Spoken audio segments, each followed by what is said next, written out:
평안하셨습니까? 송지호입니다. 성공하는 사람은 미래를 먼저 계산하고 현재 행동을 결정한다. 일본의 경영 컨설턴트인 간다 마사노리의 말입니다. 대부분의 사람들은 현재를 보면서 미래가 어떻게 될 것인지 예측하지만 성공하는 1%의 사람은 미래를 생각하면서 지금의 행동을 결정한다고 합니다. 이렇게 거꾸로 바라보는 관점이 오늘의 나의 행동을 지배하고 꿈을 현실로 앞당겨준다는 것입니다. 어쩌면 예수님도 이러한 삶을 사시지 않았을까요? 이미 완성된 하나님의 나라를 보시고 십자가의 고통을 당하시면서 사람들이 변화될 모습을 아시고 죄인임에도 불구하고 끝까지 사랑해 주신 것입니다. 하나님의 약속을 보면서 믿음으로 나가는 이 위대한 삶에 오늘 초대받은 사람이 있습니다. 어떤 말씀인지 성경 말씀 함께 읽도록 하겠습니다.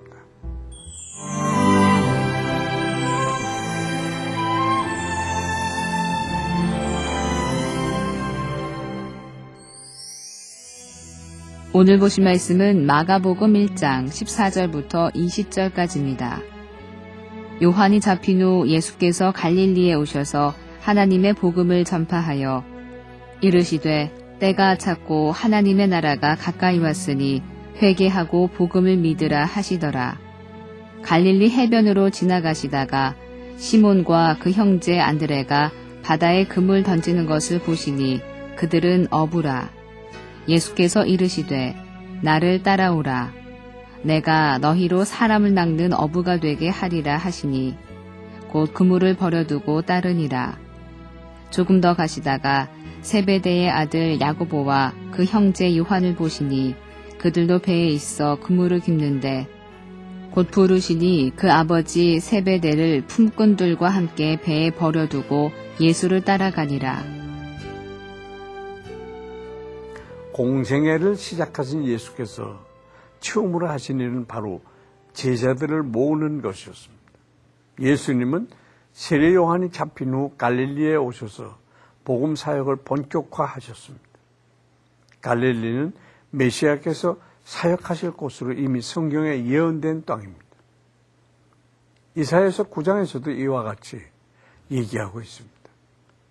전에 고통받던 자들에게는 흑암이 없으리로다. 옛적에는 여호와께서 스불론 땅과 납달리 땅이 멸시를 당하게 하셨으니 후에는 해변길과 요단 저쪽 이방의 갈릴리를 영화롭게 하셨느니라. 한편 예수님께서 전할 메시지의 핵심은 하나님 나라가 가까웠다는 것입니다. 사실 인간은 죄로 말미암아 하나님 나라로부터 멀어져 있고 사탄의 통치 아래에 있게 됐습니다. 하지만 사랑이신 하나님은 이렇게 된 상황을 그냥 내버려 두시지 않으셨고 그분의 아들 예수를 인류 가운데로 보내셨습니다. 그러므로 예수께서 이 땅에 오신 것은 하나님 나라가 가까워졌다는 가장 분명한 증거인 것입니다. 이처럼 하나님 나라가 가까워졌을 때 인간이 해야 할 가장 중요한 의무가 있습니다. 그것은 지금까지 죄악 가운데 살아온 자신의 삶을 회개하고 하나님 나라를 회복시키기 위해서 이 세상에 오신 예수님을 구세주로 믿는 것입니다. 여러분은 어떻습니까? 죄를 회개하고 나의 삶에 하나님 나라를 회복시켜 주실 예수님을 받아들일 준비가 되어 있습니까? 한편 갈릴리 해변으로 지나가시던 예수님은 시몬과 그의 형제 안드레가 바다에 금을 던지는 것을 보시고 그들을 부르셨습니다. 나를 따라오라. 내가 너희로 사람을 낚는 어부가 되게 하리라. 사실 안드레는 세례 요한의 제자였으며 그와 그의 형 시몬은 예수님이 요단강에서 세례를 받으실 때부터 인격적인 관심을 갖고 있었던 터였습니다. 이에 그들은 즉각 순종하고 예수님을 쫓았습니다. 곧이어 예수님은 야고보와 그의 형제 요한을 부르셨고 그들도 역시 조금 더 주저하지 않고 예수님을 따라 나섰습니다. 사실 그때 시몬은 한 가정의 가장이었고 당시 그의 장모가 위독한 상황이었기 때문에 예수를 따른다는 것은 결코 쉽지 않았을 것입니다.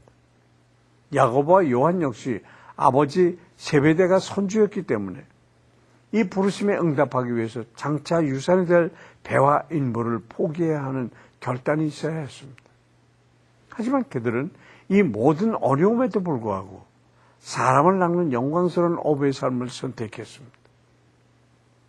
오늘날 많은 사람들이 재물이나 명예 혹은 권력을 낚는 어부가 되는 일에 자기를 헌신하고 있습니다.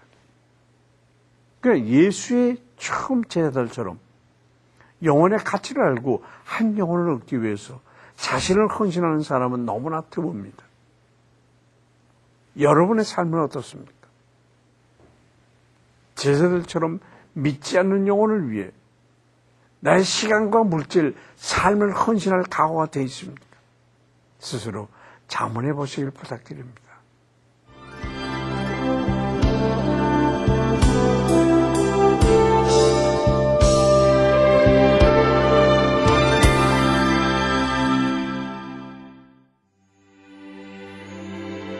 사랑의 주님, 오늘 갈릴리 바닷가에서 제자를 부르신 것처럼 우리 각 사람을 예수님의 제자로 불러주시니 감사합니다.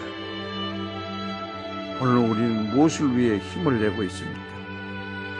우리의 수고와 헌신이 헛되지 않게 하시고 예수님의 마음처럼 한 영혼을 향한 사랑과 긍휼의 마음을 부어주시옵소서.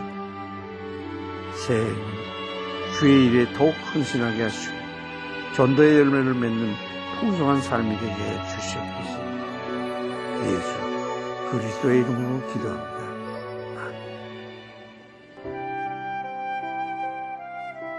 당장 이혼하고 더 높은 신분의 여자를 만나라. 아버지는 아들이 자신의 뜻을 따른다면 재정적으로 많은 도움을 주겠다는 약속을 합니다. 그러나 아들은 신분이 낮은 야하족 출신의 아내를 버릴 마음이 없었습니다. 카스트 제도는 인도 지역뿐 아니라 북부 소말리아의 무슬림 부족들에게도 존재하고 있습니다. 상위 계급의 부족은 상업 등을 통해 많은 부를 축적하고 있으나 하위 계급의 사람들은 사회의 모든 분야에서 철저히 소외되어 있습니다.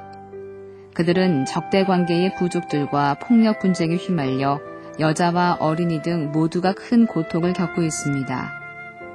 카스트 제도에 매여 고통당하는 자들을 위로해 주시고 낮은 신분의 야하족들이 하나님의 차별 없는 사랑을 깨닫게 되기를 기도합시다. 지난 시간을 이렇게 돌아다 보면 역시 남는 것은 사람이라는 생각이 듭니다. 내 주변에 있는 사람들, 특별히 나와 함께 울고 웃으며 시간을 보낸 가족과 친구들, 이들이 곧 하나님이 주신 자산이요 보물이라는 생각이 듭니다. 지금 한번 주위를 돌아보십시오. 하나님께서 내 삶에 보내주신 소중한 사람들이 바로 옆에 있습니다.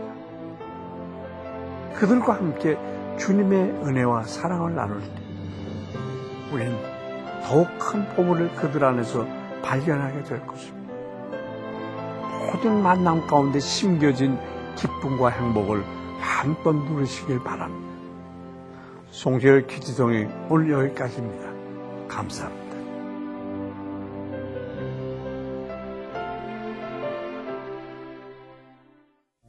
이 프로그램에는 GTM에서 큐티 교재 GT를, 책으로 만나는 성지 순례 답사기 바이블 루트를, 수아영에서 기초 화장품을 협찬해 주셨습니다.